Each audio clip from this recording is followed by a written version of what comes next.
আসসালামু আলাইকুম রহমতুল্লাহ। 2 দিনের যোগী ভাতের কয় অন্ন। যার একটা প্রাইমারি স্কুলের মাস্টারি হইতো কিনা, সে ঝড়ে বগ মরে ফকিরের কেরামতি বাড়ে, এরকম একটা অবস্থা।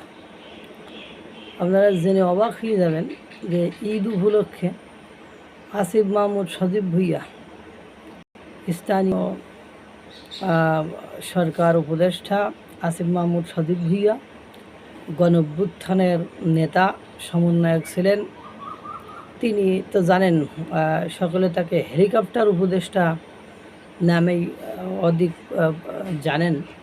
যে 200 টাকার কম্বল দিতে যে পার কম্বলের পেছনে, প্রতি কম্বলের পেছনে 34,000 টাকা করে খরচ করেছেন।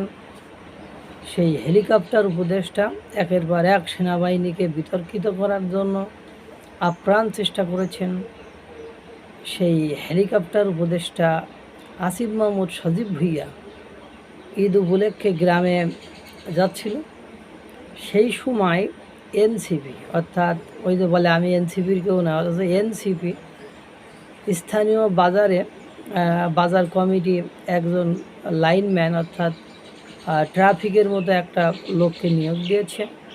সে বাজারের টাকা তুলেই নিয়োগ দিয়েছে।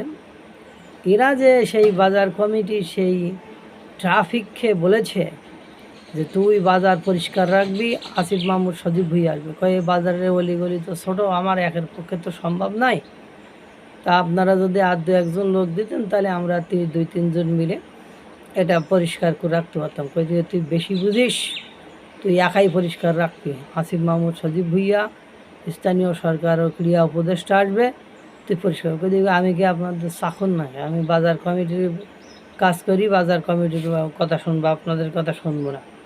এ কথা বলায় তাকে বেধড়ক পিটিয়েছে। চিন্তা করেন, এরা আবার নতুন বন্দোবস্ত করবে, যে নতুন বন্দোবস্তে সেই চাটুকারিতা, সেই দালালি, সেই তার জোরপূর্বক সম্মান আদায়, মানে রাজনীতিবিদরা বাংলাদেশে যেটা করে যে জোর করে সম্মান আদায় করে, তাকে কেউ সম্মান করতে না চাইলেও সে জোর করে সম্মান আদায় করে। এই যে আসিফ মাহমুদ সজীব ভুইয়া, আপনি দেখেন 2 দিন আগেও ইশরাক সমর্থকরা কীভাবে কুশপুত্তলিকায় জুতার মালা দিয়ে জুতা নিক্ষেপ করলো, জুতার মিছিল করলো, তাকে জুতা দিয়ে সাইজ করার কথা বলল, তা বঙ্গোপসাগরে নিয়ে সুভাবে বলল। সে কি এত হই পড়িয়েছে যে ওর ওই লাইনম্যান ওর কথা শুনি নাই, বা ও যাবে বলেছে যে আমি দায়িত্ব নিতে পারবো না, তাই তাকে বেধড়ক পিটিয়েছে। চিন্তা করেন।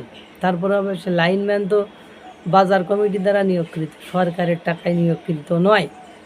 এনসিপির অবস্থা, ওদের বাপ মাও ওদের ভোট দেবে না, বা ওদের বাপ মা ওদের ভালো চোখে দেখে না, ওরা আবার এদেরকে ধরে পিটে। এদের অবস্থা কি হবে ভাবতেও অবাক লাগে, যে যার তার গায়ে হাত দেয়। আল্লাহ তাআলা সকলকে ভালো রাখুক, সুস্থ রাখুক। আসসালামু আলাইকুম ওয়া রাহমাতুল্লাহ।